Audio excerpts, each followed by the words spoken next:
ETF index mutual funds నేర్చుకుని stock మార్కెట్లో రాణించాలనుకుంటున్నారా? వెంటనే ఈ నెంబర్కి కాల్ చేయండి.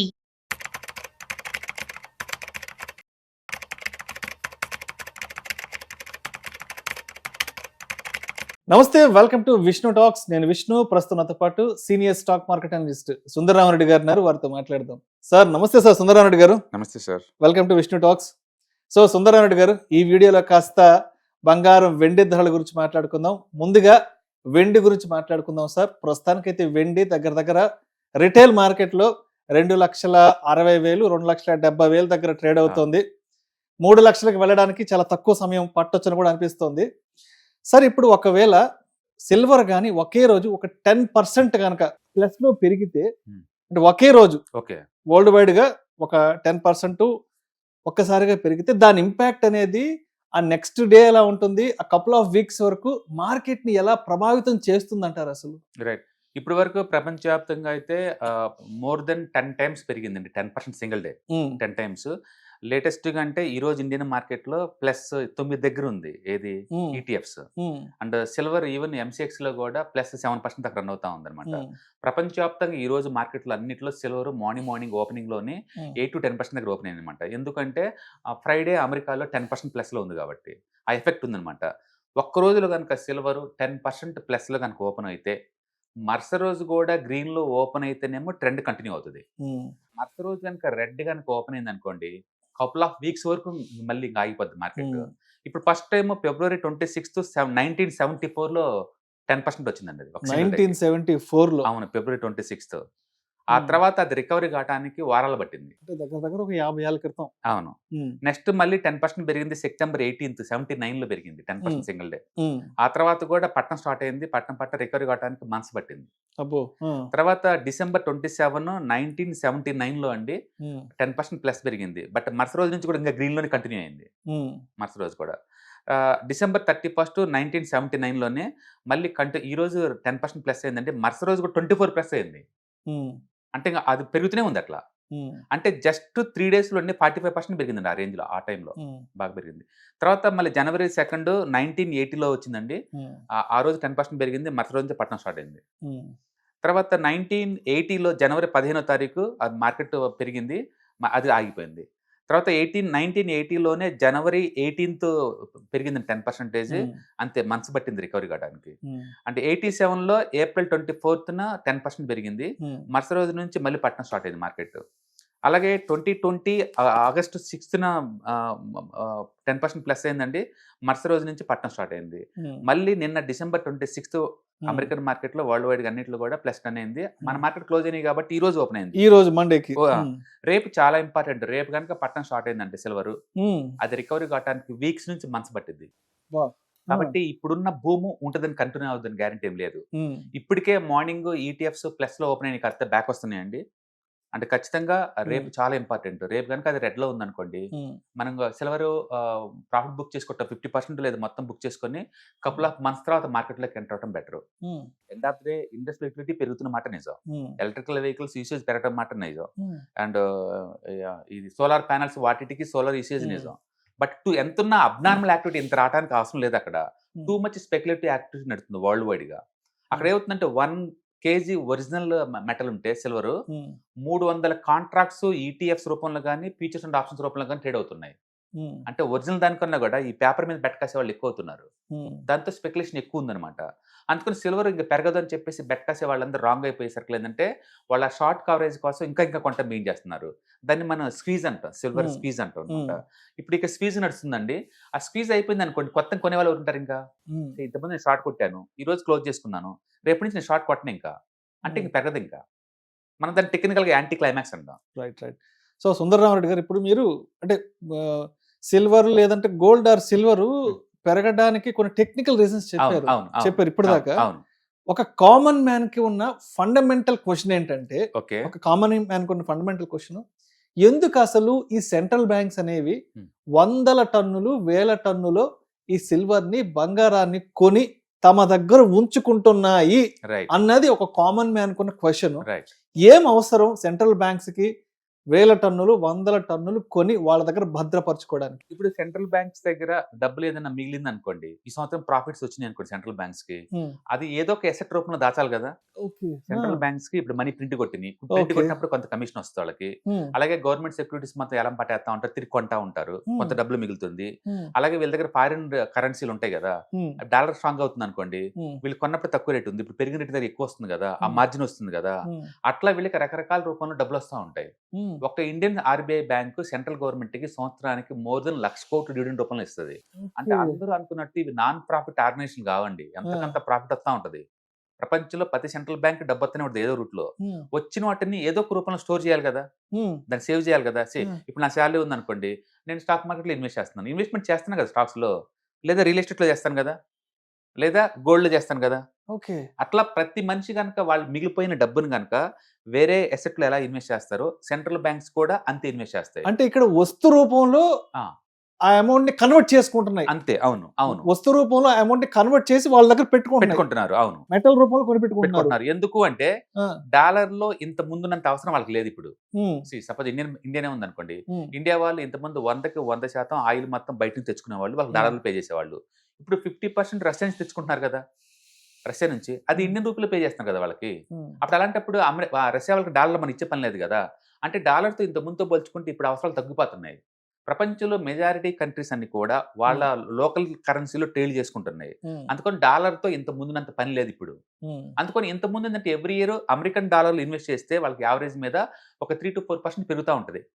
అందుకని వాళ్ళకి అది మంచి ఇన్కమ్ కింద లెక్క.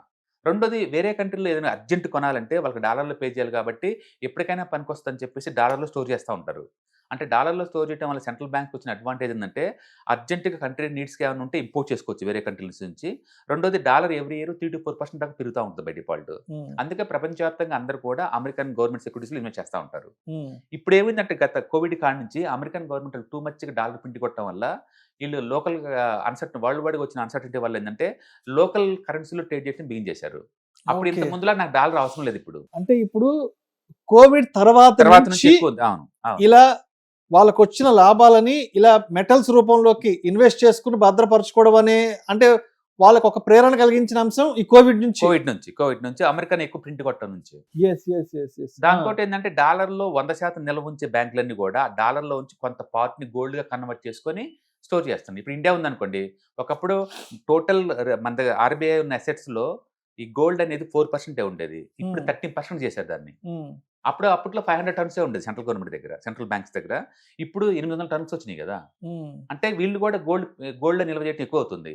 డాలర్లో కన్నా కూడా డాలర్ని గోల్డ్గా మార్చుకుని ఉంటుంది. డాలర్ అయినా కరెన్సీ, అది కూడా ఒక ఎసెట్టే కదా, గోల్డ్ కూడా ఒక ఎసెట్టే కదా. అందుకని ఈ ఎసెట్తో పోల్చుకుంటే ఈ ఎసెట్లో ఎక్కువ అప్రిషియేషన్ వస్తుందని చెప్పేసి ప్రపంచవ్యాప్తంగా సెంట్రల్ బ్యాంక్స్ అన్ని కూడా వాళ్ళ దగ్గర ఉన్న కొంత డాలర్ని గోల్డ్ రూపంలో కన్వర్ట్ చేసుకుని దాచుకుంటున్నాయి. అంటే ఇప్పుడు ఫర్ ఎగ్జాంపుల్ ఒక ఉదాహరణగా నా దగ్గర ₹1 కోటి లిక్విడ్ క్యాష్ ఉంది. ఓకే, కరెన్సీ నోట్స్ రూపంలో ₹1 కోటి ఉంది. ఓకే, బట్ అంత డబ్బుని నేను భద్రపరచుకోవడం నాకు ఇబ్బంది. ఓకే, తర్వాత అంత కరెన్సీని అంత నీడ్ కూడా నాకు లేదు. సో నా దగ్గర ఉన్న ₹1 కోటి నుంచి నేను ఒక 60 లక్షలు 70 లక్షలు తీసుకెళ్లేసేసి ఆ గోల్డ్ లో లేదంటే సిల్వర్ లో ఇన్వెస్ట్ చేసి దాన్ని తీసుకెళ్లి హ్యాపీగా బ్యాంక్ లాకర్ లో పెట్టుకుంటే సేఫ్ నాకు. అవును, బేసికల్ గా రూపాయలో ఉంచుకుంటే దాని వాల్యూ సంవత్సరానికి 6% కోల్పోతున్నావు. ఎగ్జాక్ట్లీ, అలా ఉంచకూడదు, దాంట్లో ఇన్వెస్ట్ చేయాలి. అది సెంట్రల్ బ్యాంక్స్ ఏం చేస్తున్నాయంటే ఇంతకుముందు డాలర్లో పెడితేనేమో 4% వచ్చేది రిటర్న్స్. రైట్. డాలర్లో బదులు ఇప్పుడు గోల్డ్ లో కన్వర్ట్ చేస్తున్నారు ఎక్కువ శాతాన్ని. వాళ్ళు అన్నది కరెక్ట్, ఎందుకంటే ఎవ్రీ ఇయర్ యావరేజ్ పెరుగుతూనే ఉంది. ఈ సంవత్సరం అయితే గోల్డ్ పెడితే 70% పెరిగింది వాళ్ళకి. అంటే లిక్విడిటీ రూపంలో పెట్టుకుంటే అది ఇన్ఫ్లేషన్ వల్ల తగ్గుతుంది. సో దాన్ని ఒక మెటల్ లోకి ఇన్వెస్ట్ చేసి ఆ మెటల్ పెరుగుదలని వాళ్ళు రిటర్న్స్ లో చూపించుకుంటారు. ఇంకా లాభాలు ఎక్కువ. ఈ సంవత్సరం సెంట్రల్ బ్యాంక్స్ ఎవరైతే గోల్డ్ స్టోర్ చేస్తారో వాళ్ళ రిటర్న్స్ ఇంకా చాలా ఎక్కువ వస్తుంది. మేబీ సెంట్రల్ గవర్నమెంట్ కి ఈ సంవత్సరం మోర్ దెన్ 2 లక్షల కోట్లు ఇచ్చినా ఆశ్చర్యపడాల్సిన పని లేదు. అట్లా ప్రపంచవ్యాప్తంగా అన్ని సెంట్రల్ బ్యాంక్స్ కూడా ఇప్పుడు డాలర్ లో స్టోర్ చేయడం తగ్గించి డాలర్ లో నుంచి కొంత పోర్షన్ ని గోల్డ్ లో కన్వర్ట్ చేసుకుని దాచుకుంటున్నాయి అనమాట. అట్లా ఇండియాలో ఆర్బీఐ దగ్గర టోటల్ అసెట్స్ లో ఇప్పుడు గోల్డ్ వాటా 13% ఉంది. That is the highest last couple of years నుంచి చూసుకుంటే. అట్లా వరల్డ్ లో ప్రతి సెంట్రల్ బ్యాంక్స్ కూడా ఈ మెటల్స్ ని స్టోర్ చేస్తున్నాయి అంతకంత, ఎందుకంటే ఇవి స్ట్రాంగ్ అవుతున్నాయి కాబట్టి. వాళ్ళకున్న ఇప్పుడు మీకున్న ఏదైనా ఆస్తి ఉందనుకోండి, రూపీలు ఉంచుకుంటే రూపీ వాల్యూ తగ్గిపోతుంది. దాన్ని ఖచ్చితంగా ఎటుకొట్టి ఇన్వెస్ట్ చేయాలి. కరెన్సీ ఒక ఎసెట్ క్లాస్, మెటల్స్ ఒక ఎసెట్ క్లాస్, స్టాక్స్ ఒక ఎసెట్ క్లాస్, రియల్ ఎస్టేట్ ఒక ఎసెట్ క్లాస్. దాంట్లో కన్వర్ట్ చేస్తేనే మీ వాల్యూ తగ్గిపోకుండా ఆగిద్ది, ప్లస్ ఎంతకంత అప్రిషియేట్ అవుద్ది అనమాట. Exactly, real that sounds great, real అసలు ఉన్న లాజిక్ అది. సో అయితే ఇప్పుడు ఏంటి అసలు ప్రస్తుతానికి ఏంటి మార్కెట్లో పరిస్థితి ఏంటి, అండ్ ప్రపంచ మార్కెట్లు అంతా కూడా ప్రస్తుతానికి ఈ వెండిని ఎలా చూస్తున్నాయి? ఇందాక వీడియో స్టార్టింగ్ లో మీరు చెప్పినట్లుగా ఇవాళ ఆల్మోస్ట్ ఓపెనింగ్ ఒక 10% హైక్ వచ్చింది కాబట్టి, సో అంటే కొత్త సంవత్సరం నుంచి అసలు ఏంటి మార్కెట్ని ఎలా ఎక్స్పెక్ట్ చేయొచ్చు? ఎందుకంటే సిల్వర్ కి సంబంధించి గోల్డ్ కి సంబంధించి విపరీతమైనటువంటి స్పెక్యులేషన్ ప్రపంచవ్యాప్తంగా నడుస్తుంది. అంటే బయట ఎక్కడ చూసినా ఏ ఇద్దరు ముగ్గురు కలిసినా కూడా బంగారం వెండి ధరల గురించి మాట్లాడుతున్నారు. అయ్యో ఆ రోజు మనం కొనిపెట్టుకోలేకపోయామే, ఇవాళ ఒక తులం కొనాలంటే 1,50,000 పెట్టాల్సి వస్తుందంటూ కూడా ఎక్కడ పట్టినా కూడా దీనికి సంబంధించిన బజ్ అనేది విపరీతంగా క్రియేట్ అవుతుంది. కాబట్టి ఎస్, అంటే ఇప్పటికి అంటే ఇవాళ వరకు ఉన్న మార్కెట్ దృష్టిలో ఉంచుకొని ఇవాళ డబ్బులు ఉంటే వెళ్ళి గోల్డ్ సిల్వర్ కొనిపెట్టుకోవడం మంచిదా, లేదంటే ఆ డబ్బులు పక్కన పెట్టుకొని వెయిట్ చేయడం మంచిది అంటారా? వెయిట్ చేయడం బెటర్ అని చెప్తాను. ఎందుకంటే 10% ప్లస్ పెరిగిన ప్రతిసారి కూడా మార్కెట్ లో నెక్స్ట్ రోజు చాలా ఇంపార్టెంట్, రేపు ట్యూస్డే చాలా ఇంపార్టెంట్. రేపు కనుక ట్యూస్డే లో గ్రీన్ లో మార్కెట్ కనుక సిల్వర్ క్లోజ్ అయితే కనుక ఇంకా పెరిగే ఛాన్స్ ఎక్కువ ఉంది. 3 లక్షలకు వెళ్ళిపోద్ది రేపు కానీ గ్రీన్ లో వస్తే. అవును, రేపు కనుక రెడ్ డే ఉంది అనుకోండి, కరెక్షన్ స్టార్టింగ్ పాయింట్ అనమాట. ఇంకా couple of weeks or months వరకు కరెక్షన్ గురి అవుతుంది మార్కెట్. ఎందుకంటే షార్ట్స్ వాళ్ళందరూ క్లోజ్ చేస్తున్నారు అనుకోండి, ఫర్దర్ మూవ్ అవడానికి ఏం లేదు అక్కడ. దాన్ని మనం యాంటీ క్లైమాక్స్ అంటాం టెక్నికల్ గా. యాంటీ క్లైమాక్స్ అంటే small candle, big candle, bigger candle. ఇంకా పెరిగిద్ది అనుకుంటామా, ఇంకా ఆగిపోద్ది ఇక్కడ. ఎందుకంటే కొనేవాళ్ళు లాస్ట్ కొనేవాళ్ళు అయిపోయారు, ఇక్కడ నుంచి పట్టణం స్టార్ట్ అవుతుంది అనమాట ఇంకా. కాబట్టి రేపు చాలా ఇంపార్టెంట్. సో మొత్తానికి రేపు డిసెంబర్ 30వ తారీఖున నెక్స్ట్ వెండి ధరలు డిసైడ్ అవుతాయి. పెరుగుతాయా, పెరగవా, తగ్గుతాయా, తగ్గవా అన్నది మాత్రం రేపు మంగళవారం చెప్పాలంటే రేపు వైకుంఠ ఏకాదశి. సో మొత్తానికి రేపు అయితే డిసైడ్ అవుతుంది అంటారు. వెరీ బోల్డ్ డిసిషన్ అండి. ఎందుకంటే 10 సంవత్సరాల చరిత్ర మనం తిరిగేసి వస్తున్నాం. స్టార్టింగ్ 74 నుంచి ఇప్పుడు వరకు ఆల్మోస్ట్ అదే జరుగుతుంది. అంటే నిలబడితే కంటిన్యూ అవుతున్నాయి, రేపు నిలబడలేకపోతే కొలాప్స్ అవుతున్నాయి. కాబట్టి ఇది రేపటి నుంచి రేపు చాలా క్రూషియల్ పాయింట్. అండ్ దీన్ని బట్టి మనం ప్రెడిక్ట్ చేయొచ్చు. కొన్ని వారాల వరకు నెక్స్ట్ వెండి ఏం జరగబోతుంది మనం ప్రెడిక్ట్ చేయొచ్చు. చెప్పాలంటే ఇంకా ఎల్లుండి నుంచి వెండి భవిష్యత్ ఏంటనేది రేపు డిసెంబర్ 30 మంగళవారం నాడు డిసైడ్ కాబోతోంది. రైట్ సార్, జనవరి 10th 11th educative webinar conduct చేయబోతున్నారు. సో ఈసారి ఎటువంటి కంటెంట్ తో ఆడియన్స్ ముందుకు రాబోతున్నారు, ఎటువంటి నాలెడ్జ్ షేరింగ్ చేయబోతున్నారు? ప్రతిసారి మనం మంత్లీ 2 times కండక్ట్ చేస్తూ ఉంటాం అండి ఆన్లైన్ వెబినార్స్. దీంట్లో మనకి ETFs, index funds, mutual funds అవంటే ఏంటి, వాటిని మనం ఎక్కడి నుంచి ట్రాక్ చేసుకోవచ్చు, అండ్ మీకు ట్రేడింగ్ అకౌంట్ అంటే ఏంటి, డిమాట్ అకౌంట్ అంటే ఏంటి, వాటిలో మనం ఎలా వీటిని ఇది చేసుకోవచ్చు, అలాగే సిడిఎస్ఎల్ లేదా ఎన్ఎస్డిఎల్ వాటి నుంచి ఎలా ట్రాక్ చేసుకోవచ్చు, మీకు వీటన్నిటికీ మీకు ఐడియా జనరేట్ అవుతుంది అనమాట. చాలా మంది స్టాక్ మార్కెట్ అంటే ఎక్కడ బిగించేయాలి, ఎలా బై చేయాలి, ఎలా సెల్ చేయాలి, ఏట్లో చేసుకుంటే సేఫ్టీ ఎక్కువ వస్తుందని చెప్పేసి ఎంక్వైరీ చేస్తూ ఉంటారు. అలాంటి వాళ్ళకి ఏంటంటే ఈ ప్రోగ్రామ్ ఒక ఫౌండేషన్ లాగా వచ్చింది అనమాట. అందుకని మీరు ఆల్రెడీ ఎంతకంత నాలెడ్జ్ ఉన్నా, అస్సలు నాలెడ్జ్ ఏం లేకపోయినా మార్కెట్ గురించి, అంటే రిస్క్ లేకుండా ఈ మార్కెట్ ని హ్యాండిల్ చేయాలంటే మనకున్న ఆప్షన్ ఏంటంటే ఈటీఎఫ్స్, ఇన్వెస్ట్మెంట్స్, మ్యూచువల్ ఫండ్స్ అనమాట. కాబట్టి మీరు స్టాక్ మార్కెట్ ని ఎక్స్ప్లోర్ చేయాలంటే మాత్రం ఒక స్టార్టింగ్ స్టెప్ గా, లేదా ఎక్స్పీరియన్స్ ఉన్న వాళ్ళకి కొంచెం అడిషనల్ మనీ మేక్ చేయడం కోసం ఈ ప్రోగ్రామ్ బాగా యూజ్ అవుతుంది అనమాట. Total 2 days program and 6 hours training దీంట్లో. అంటే జనవరి 10th 11th 2 days లో కండక్ట్ చేస్తారు. ఎవరికైనా ఇంట్రెస్ట్ ఉంటే కింద నెంబర్ స్క్రోల్ అవుతున్న నెంబర్ కి పింక్ చేసుకుంటే సీట్ కన్ఫర్మ్ చేస్తారు అనమాట. Thank you sir, thank you so much Sundara Reddy గారు. హాయ్, నేను మీ సుందర రామిరెడ్డి. ఈ వాలటిలిటీ మార్కెట్ లో మనీ ఎలా మేక్ చేయాలని ఆలోచిస్తున్నారా? అంటే స్టాక్ మార్కెట్ బాగా బ్లీడ్ అవుతున్న ఈ టైంలో పోర్ట్ఫోలియోస్ అన్ని కూడా బ్లీడ్ అవుతున్నాయా? అండ్ ఈ వాలటిలిటీని ఎలా హ్యాండిల్ చేయాలి, లాంగ్ టర్మ్ లో మంచి పోర్ట్ఫోలియో ఎలా బిల్డప్ చేయాలో ఆలోచిస్తున్నారా? అలాంటి వాళ్ళ కోసమే ఈ వెబినార్. రాబోయే ETFs, index funds and mutual funds వెబినార్లో పార్టిసిపేట్ చేయండి. మీ నాలెడ్జ్ పెంచుకొని రిస్క్ని మినిమైజ్ చేసుకోండి. స్టాక్ మార్కెట్లో ఉన్న ఇలాంటి వాలటిలిటీని ఎలా హ్యాండిల్ చేయాలో తెలుసుకోండి.